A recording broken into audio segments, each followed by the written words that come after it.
I am currently hiding in the bathroom right now because I am so nervous about Hurricane Irma.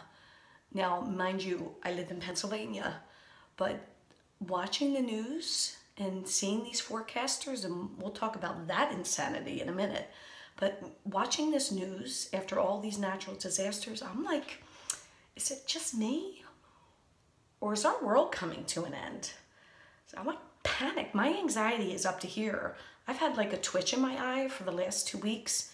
And like after watching the news, I'm all like this. And I'm out of Xanax, so that's not helping my cause. But this hurricane is ginormous. Hurricane Irma has looked at Harvey and was like, aw, you're so cute, Harvey. See, while you covered Houston, I'm going to cover the state of Florida. That's how big she is. So we got Irma, Harvey, the fires in the Midwest, earthquake in Mexico, and I'm all like, I think this is the end of the world. Either that or Mother Nature's on crack, or she's pissed. Mother Nature is pissed. She's all like, I'm sorry, you're denying climate change? Hold my purse. This isn't about anything other than Mother Nature being a little bit angry. And to add to my anxiety, I'm watching these news reporters. One guy was 100 pounds dripping wet.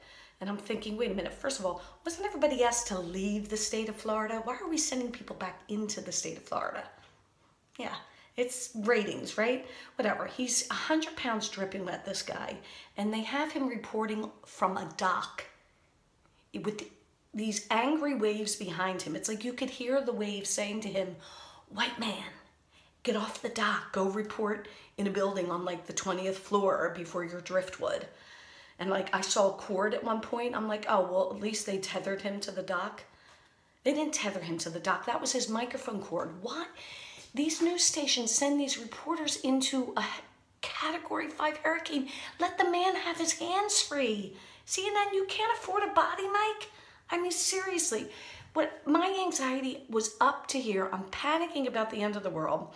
And it's not my kids that I'm thinking about or myself.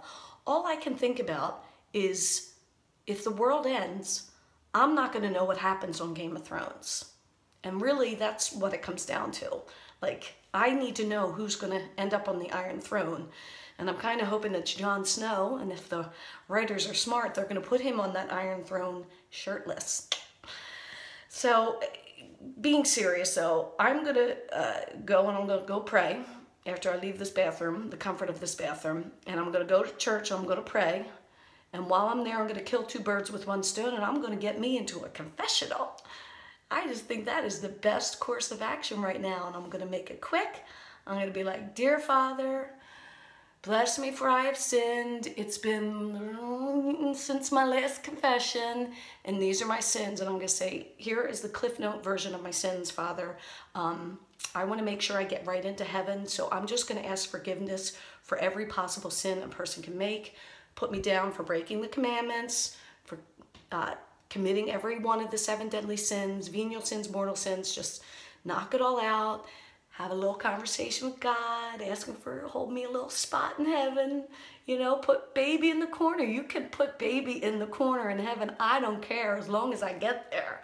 So that's where I'm going to be heading. I don't know where you're going, but if you're worried like I am and you live in America, at the very least, you're guilty of the sin of gluttony, because have you seen our portion sizes? Whatever, I am gonna go to confession and I will see you there. I just hope I can remember the act of contrition. It's, oh my God, I'm hardly sorry for ticking you off, and I'll be good. I don't know.